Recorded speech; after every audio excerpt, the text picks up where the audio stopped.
Bon, à l'image d'un Tristan ou d'une Yona, vous souhaitez vous lancer dans Warhammer 40 000, que nous appellerons dans cette vidéo 40K, mais vous ne savez pas quelle armée collectionner. Ça tombe bien, nous sommes là pour ça aujourd'hui. Nous allons tout vous expliquer d'un point de vue histoire, règles et même modélisme, afin de mieux vous guider. Je vais bien sûr être obligé de survoler un paquet de trucs pour pas vous noyer, l'idée étant de vous donner un aperçu de tout, que je ponctuerai parfois avec des conseils ou des spécificités. Ce n'est bien entendu que mon avis, je vous invite à vous renseigner plus sérieusement par la suite, le but est juste de vous donner un aperçu. En premier conseil, je vous dirai de choisir votre armée à son esthétique, ça vous motivera à la peindre. Nous n'aborderons pas spécialement les règles, elles évoluent et peuvent changer à tout moment. Je souhaite rester en surface du sujet pour être concis et que mes conseils soient valables dans le temps. Bref, c'est parti. Il y a 3 grandes factions dans 40K. L'Imperium, c'est-à-dire les humains. Ils sont gouvernés par un surhomme que l'on nomme empereur. Les Xénos, c'est-à-dire les extraterrestres. Et le Chaos, les démons et les damnés. Chaque faction possède son lot d'armées.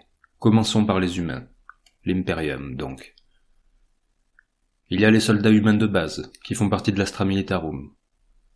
C'est une armée qui se joue avec beaucoup d'infanterie et de chars. Ce sont des humains enrôlés dans l'armée sur leur propre monde. Il y a donc plusieurs régiments avec des coutumes et des aspects très spécifiques, ainsi que des règles dédiées. Par exemple, il y a les Cadiens, les plus connus. Ils sont connus pour être les gardes impériaux les mieux entraînés. Ils sont originaires de la planète Cadia, dont on ne parlera pas pour ne pas les vexer. Ils se sont fait casser le cul. Il y a aussi les Catachans, ce sont des Rambo de la jungle. Il y a également le régiment de Talarn, qui sont des soldats du désert. Les gardes de glace de Valhalla, qui ressemblent à des Russes. Il y a aussi les Vostroyans, qui ressemblent à des Russes. Pour finir, il y a la garde de fer Mordiane, la Légion d'acier d'Armageddon et la Death Corps of Krieg. L'Astra Militarum est une armée visuellement très riche, mais je ne la conseille pas aux débutants. C'est une armée où il faut beaucoup de figurines, et ça coûte cher. Il faut aussi penser aux dizaines de visages à peindre, ce qui peut rebuter. Pour finir, la gamme de figurines accuse son âge. À l'heure où je vous parle, il n'y a pas de refonte de prévu. Si vous souhaitez tout de même vous y lancer, je vous conseillerais d'attendre une ressortie. Changeons d'armée. Dans Warhammer 40 000, l'église a la sienne, les sœurs de bataille. C'est une armée exclusivement féminine, avec une gamme toute neuve de figurines. Elles sont assez résistantes pour des humaines et très bien équipées. Leur spécificité en termes de jeu est qu'elles bénéficient d'actes de foi, qui peuvent fiabiliser certaines actions. Il y a également l'Adeptus Mechanicus. Ce sont des martiens. Ils sont les fournisseurs officiels en armement et technologie de l'espèce humaine. Leurs unités sont variées, mais c'est plutôt une armée de tir. La gamme de figurines est récente et bénéficie de quelques nouvelles sorties de temps en temps. Les chevaliers impériaux, ou Imperial Knight. Ce sont des machines de guerre colossales. Chaque figurine coûte cher, mais vous en avez peu. Je déconseille cette armée aux débutants. À mon sens, ça peut être un bon appoint à une autre armée, mais en jouant uniquement des chevaliers, votre adversaire n'aura qu'à utiliser des armes anti-chars pour vous détruire. Je ne pense pas que ce soit un gameplay plaisant ou intéressant, mais n'hésitez pas à vous renseigner et à prendre d'autres avis s'ils vous intéressent. Il y a ensuite une armée bien connue de tous les débutants, les Space Marines. Ce sont des guerriers génétiquement modifiés qui ne vivent que pour la guerre. Des chars d'assaut à 2 pattes, de 2,50 m avec le meilleur armement possible. Aux origines, il y avait 20 régiments, appelés chapitres, de Space Marine. Mais un grand conflit nommé Hérésie d'Horus n'en laissa que 9 loyalistes. Ce sont les Ultramarines. Vous les avez forcément vus quelque part. C'est la figure emblématique de tout ce qui touche à Games Workshop. Ils sont connus pour être très bien organisés. Les Imperial Fist, eux, sont connus pour leurs fortifications imprenables. Bon, en gros, c'est les Portugais de l'espace, quoi. Les Dark Angel. Lors de l'hérésie d'Horus, une partie d'entre eux ont trahi. Les Dark Angel loyalistes ont étouffé l'affaire et maintenant se créent une vendetta contre leurs déchus. Attention, jouer cette armée revient à vous faire traiter de traîtres tous les jours. Les Blood Angel. Ils ont une tare génétique qui leur font perdre la raison et foncer dans le tas au bout d'un moment. Ils ont une unité spécifique de ces soldats rendus fous, la Compagnie de la Mort. Ils se jettent dans la mêlée en première ligne, sans peur de mourir. Les Space Wolves. En gros, ce sont des vikings, qui peuvent parfois monter sur des loups, ou être accompagnés par ces derniers. Ils sont adeptes de corps à corps, et de bière. Les White Scars. Équivalent des Mongols, ils sont adeptes des frappes éclairs et se battent principalement sur des motos, le sourire aux lèvres. Les Raven Guard. En toute objectivité, le meilleur chapitre du monde. Bon, ok, c'est le mien. Ils sont discrets, se fondent dans les ombres. Ils sont adeptes des réacteurs dorsaux et des griffes énergétiques.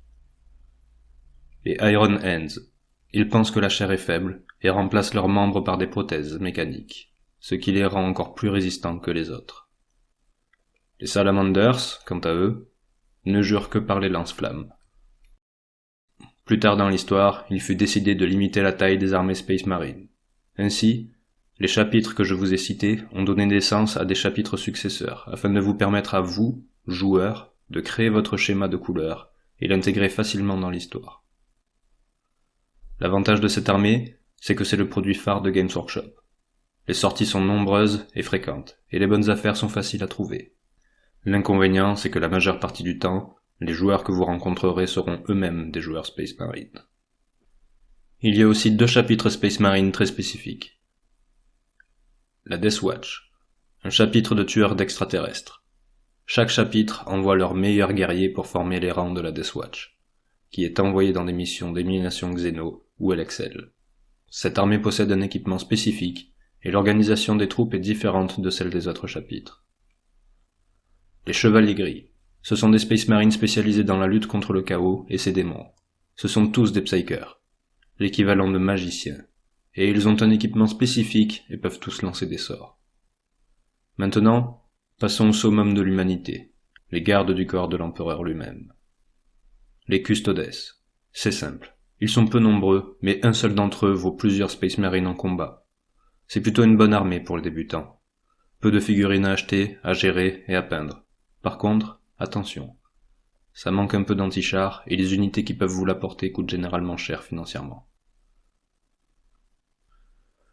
Nous avons fait le tour des factions jouables seules en tant que telles. Mais sachez que non seulement vous pourrez les mixer, comme par exemple une armée ultramarine et sœur de bataille, mais aussi que vous pourrez y ajouter une sous-faction qui, elle, n'est pas jouable seule. En vrai, je vous déconseille tout ça. Mais au moins vous saurez que cela existe. Les Sœurs du Silence. Ce sont des parias, des anti-psykers. Ce sont des femmes qui annulent les pouvoirs magiques autour d'elles. L'Inquisition. Les inquisiteurs sont à la fois juges et bourreaux. Ce sont des individus employés par l'Imperium pour traquer les xénos et les hérétiques dans les moindres recoins. Ils peuvent réclamer toute chose de l'Imperium pour mener leur mission à bien. Les assassins. Ce sont des assassins spécialisés chacun dans leur propre type de meurtre. Tir de sniper, métamorphose, anti-psyker, corps à corps meurtrier. Voilà, c'est fini avec les gentils. Maintenant, passons à ceux qui n'ont pas le droit de vivre. En commençant par le chaos. Il y a, dans 40K, un univers parallèle que nous appelons le Warp. Il est le reflet de nos émotions, et ces dernières donnent vie à des entités maléfiques. Elles rêvent de détruire le monde physique, le nôtre. Il y a 4 grandes divinités du Warp. Khorne. C'est le dieu du meurtre. Disons que dans un supermarché, vous le trouverez au rayon boucherie. Slaanesh. C'est grosso modo le dieu des 7 péchés capitaux. Tzeentch. Le dieu des complots. Nurgle. Le dieu des maladies et de la putréfaction. Comme nous l'avons vu, certains chapitres Space Marine ont trahi lors de l'hérésie d'Horus. Ils servent maintenant les démons du Warp.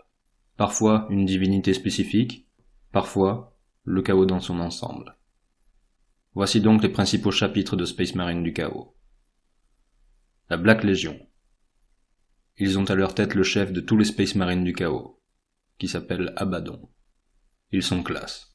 Ils étaient les meilleurs avant l'hérésie d'Horus, qui était leur ancien chef. La légende de J.K. Wargame raconte que ce sont dorénavant les Ravengard, les meilleurs. Emperor Children. Ils sont voués à Slaanesh, le dieu des 7 péchés capitaux. Sexe, drogue et rock'n'roll sont les maîtres mots. Ils ont une unité spécifique, les Noise Marines, qui s'amusent à tuer leurs ennemis avec du son. Les Thousand Sons. Ce sont tous des magiciens. Ils ont voulu soigner leur décadence génétique, mais ça les a transformés en poussière dans leurs armures. Seuls les chefs ont encore leur corps biologique. Ils utilisent leur pouvoir pour diriger leurs frères devenus poussière. Ils sont voués à Tzeentch, le dieu des complots. La Death Guard. Dédiée à Nurgle, le dieu des maladies, ils sont lents et terriblement durs à tuer. Les World Eaters. Du sang pour le dieu du sang. Besoin d'en dire plus? Dédiés à Khorne, le dieu du meurtre, ils foncent dans le tas au corps à corps. Ils ont une unité emblématique. Les Berserkers. Les Wordbearers, ce sont de fervents croyants. Ils vénèrent les dieux du chaos, et ce sont eux qui en savent le plus sur leur sujet. Ils leur sont extrêmement dévoués, corps et âmes damnés. Les Iron Warriors, ils sont spécialisés dans les sièges de places fortes. En gros, ce sont les ennemis jurés des Portugais de l'espace qu'on a vu plus tôt. Les Night Lords. Ils se prennent pour Batman, mais c'est que dans leur tête. Ils font peur à leurs victimes et les torturent. À choisir, il vaut mieux qu'ils vous tuent direct. L'Alpha Légion. Là, c'est compliqué à survoler, mais grosso modo, ils utilisent des techniques d'espionnage et d'infiltration. La plupart des armées de Space Marine du Chaos sont des unités génériques.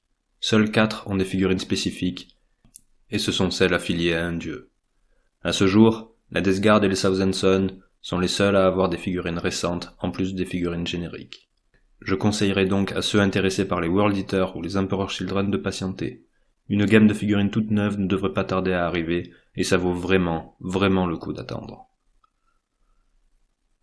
Pour finir, les Renegade Knights, ou Chevaliers Renégats. Ce sont des chevaliers impériaux renégats. Je ne vous les conseille donc pas en tant qu'armée complète, mais plutôt en complément d'une autre armée, comme dit dans la version loyaliste. Bon, maintenant, il nous reste à parler des Xénos, les extraterrestres. Il y a les orques. On dirait pas comme ça, mais ce sont des champignons. T'y repenseras 2 fois avant de commander une pizza royale.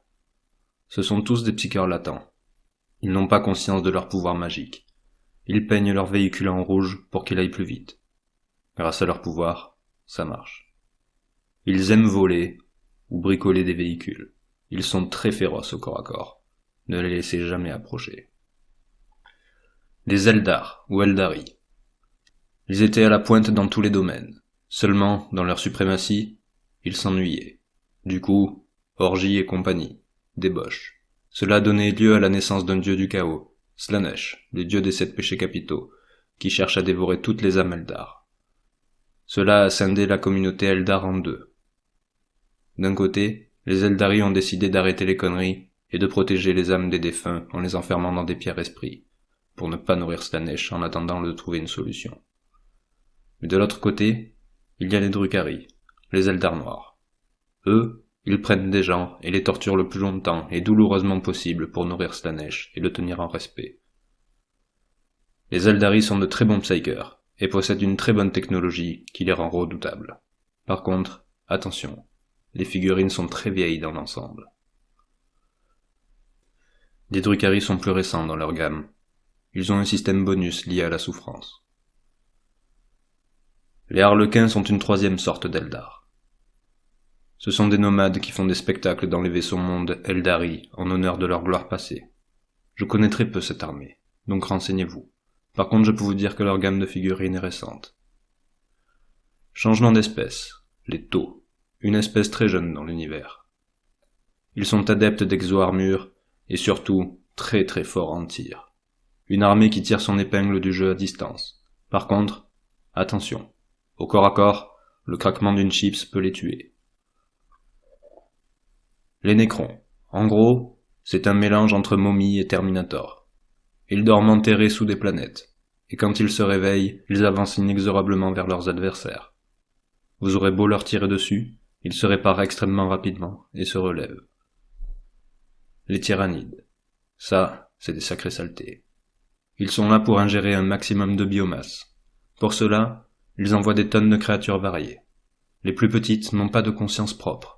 Elles sont dirigées par des créatures plus grosses et plus intelligentes. Des créatures synapses.